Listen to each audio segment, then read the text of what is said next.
In this video, I'm gonna teach you how to use Boost on Jetpack on GTA 5. It's a very easy process, so make sure to follow along. The Jetpack in GTA 5, also known as the Thrusters, was made available on the Doomsday Heist DLC expansion for GTA Online. So, when you acquire one of the upgrades, you will be able to actually use a boost with the Thruster or the Jetpack. This boost is used when you press L3 on your controller. So if you buy the thruster in GTA Online, one of upgrade is going to be the boost, which you can activate by pressing L3. Keep in mind that this boost only takes you off of the ground faster. It does nothing while you are flying. So to answer the question in the title of this video, all that you have to do is press L3 as I've highlighted here, and this is only useful when you are taking off from the ground. While you are flying, it isn't going to do anything. And as long as you use the boost, just hit L3 or rather the landing gear button.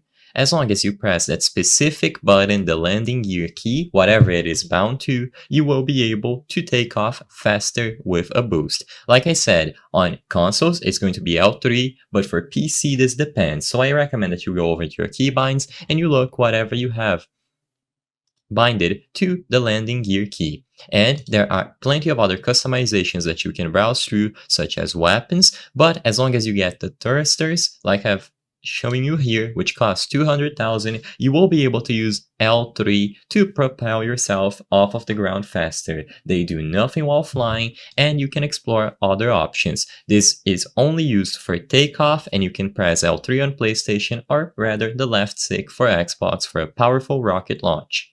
I hope I was able to help you on how to use Boost on Jetpack GTA 5. If this video helped you, please be sure to leave a like and subscribe for more very easy tips. Thank you for watching.